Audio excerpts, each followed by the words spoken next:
Think I'm live. Hi, everybody. It's Tina Paulus, your functional health coach. Today, we are going to talk about mold illness emotions and things that you can do to help those.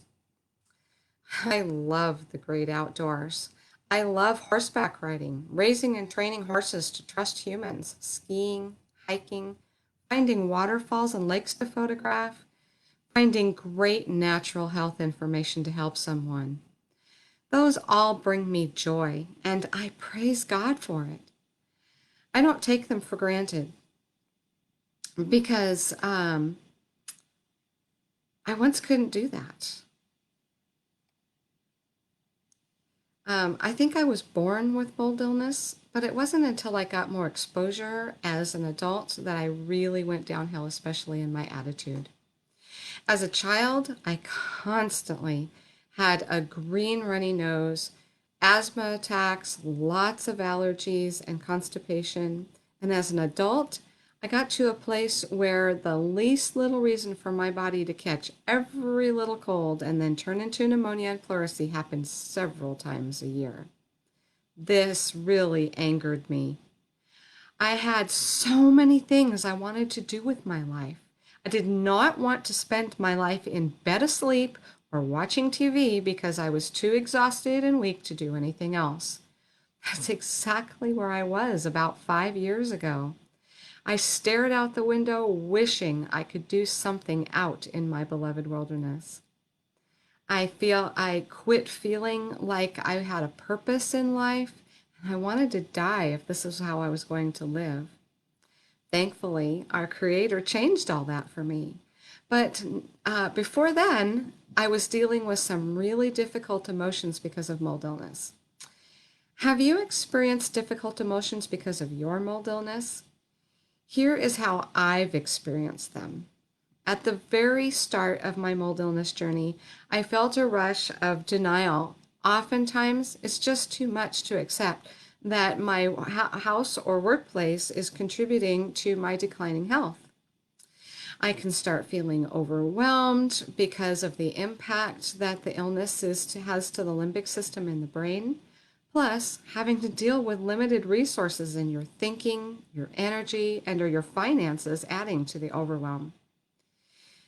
Mold illness sends your brain into fight or flight until you can get rid of the mycotoxins and reboot your limbic system. The impact to the limbic system also presents confusion and thinking, I'm just not sure why I'm having these symptoms. It doesn't help that some days are good and some days are bad with symptoms. Our health care professionals don't have answers for us, and because we are in fight or flight, our rational thinking is impaired by the mold mycotoxins. Mold illness can also bring a lack of confidence and social awkwardness. Confidence deflates when we don't know how we are going to cope with this in the future. And things can get really socially awkward when we look perfectly fine and no one believes we are sick. Hopelessness. With mold illness, we deal so much with extreme fatigue, lack of being able to think rationally, wondering, am I ever going to get over this? It's hard not to feel hopeless. You just ask yourself, where can I get out of the mold? Hint, do not go online at this point because you will find things to feed your hopelessness. You may also experience fear and anxiety due to your mold illness because of impact on the limbic system. You can feel fear out of nowhere and to high degrees for no reason that you can see. Panic for no apparent reason is very, very common. When we are in fight or flight, it can be easy to get fixated on something. We can ruminate on things and even become aggressive. When this leads to feelings of shame associated with that because it's not you. These difficult emotions that you're feeling because of your mold illness are not all in your head. These are all real and common things to feel when you have mold illness or chronic inflammatory response syndrome, CIRS. Mold is an invader to our bodies. Our immune system recognizes it as such and attacks. But most of us with mold illness have genetic problems that cause us to have a chaotic inflammation response to it, and as a result, we can't get it out of our body. So, our brains get sent into fight or flight because of the danger to our body. Our automatic response then is to have a rush of hormones to help us to fight or flee. So then your heart starts to beat faster, and excuse me, I have an alarm going off. um, so where was I? So then your heart starts to beat faster and your breath gets shallow, your digestion stops, and all of the energy goes into your big muscle groups for your fight or flight. But your limbic system doesn't know the difference between an internal stressor and an external stressor. So just your thoughts or the mold can set it off and keep the stress loop going.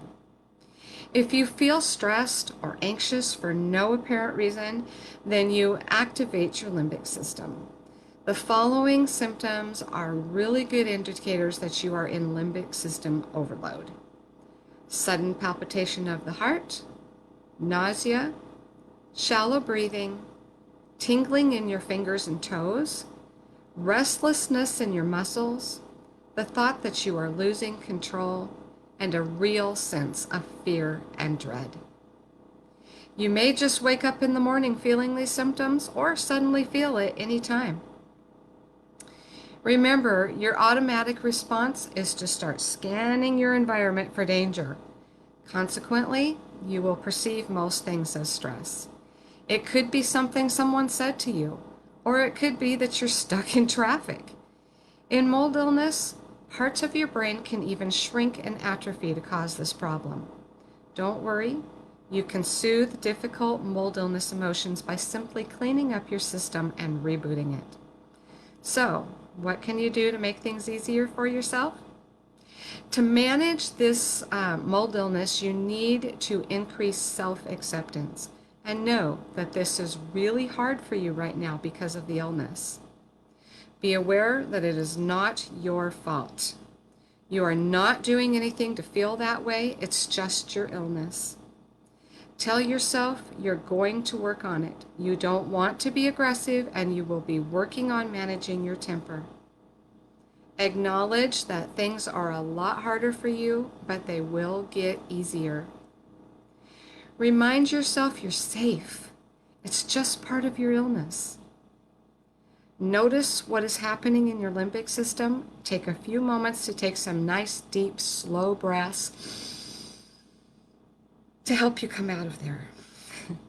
And don't judge yourself for these feelings that you're having. It's not your fault. Remember, you don't need to respond to the stressor that you perceive in front of you. Check in with yourself to see if you are feeling, how you are feeling from time to time. How does your body feel during the day? Practice the calming breaths and lack of judgment upon yourself. It helps to reduce the inflammation that's happening in the body that's causing all of this. Work on things like mindfulness and meditation, listening to your favorite music that soothes you. Think about the future that you want and what it will look like. Try to spend time with loved ones who you feel accepted by and feel refreshed by, even after you leave them. Talk about interests like art, music, whatever is important to you, just not your illness, to keep your interests alive in you. Have a supportive healthcare practitioner who you feel supports, understands, and listens to you. Make sure that you know what your nutritional needs are and to help you with your mold illness. When in doubt, test, don't guess. Listen to your body. It will tell you what it needs and what causes problems. Avoid processed foods, including grains, dairy, sugar, high carbohydrate foods, even fruits for the most part. On the other hand, make sure that you eat protein at every time you eat. Lots of good vegetables, except for those who have a propensity for mold. Good fats like coconut oil, grass-fed butter, and fatty fish. If you're not getting everything you need from your diet, make sure that to take the supplements that are right for you at this time. Don't go without them. When dealing with mold illness, each day can come with different feelings. Don't do more exercise on the days that you feel better and less on the days that you don't. Instead, just start out with just a little less than you can do on your bad days and gradually work up to doing more every day, even if you don't feel like it. If you are bedridden, then do some movement to help yourself. Make sure that you are doing something to move your lymph, which only moves if you do. Try to add some gentle stretching into your routine. Walking seems to be the best for most people if you can manage it. Try to work up to an hour of walking by doing what you can and increase by 2 to 5 minutes a day. As you get better, try to incorporate weightlifting into your routine. Remember to start out small and gradually add more. Make sure you don't overdo it. It's not good for any part of you, much less your emotional health with mold illness, to become so exhausted that you can't do anything. If you need rest, stop and do so. If you need to lay down, do so if you can. To manage difficult emotions that come up with mold illness, try to sleep around 8.5 hours every night. For instance, being in bed at 9 p.m. and up at 5:30 a.m. If you can't sleep, then try to meditate. This helps to clean the brain out of the mycotoxins and anything else that doesn't belong there. Reduce blue light exposure at least an hour or 2 before you go to bed. This means no computer, phone, TV, and non-incandescent lights. Use candles or blue blocker glasses. This will keep cortisol from going up to stop you from sleep and increase your melatonin to help you sleep. Fight mold illness. Be good to yourself. To help your brain and emotions, you need to be good to yourself. Don't judge. Just work on knowing you're safe. Take the supplements you need to complete your nutrition. Don't overdo anything, especially bad thoughts and exercise. And eat right for you and this illness. Thanks for listening. I hope that this has helped you in some way today. And I will see you next time. Have a mold-free day. Thanks. Bye.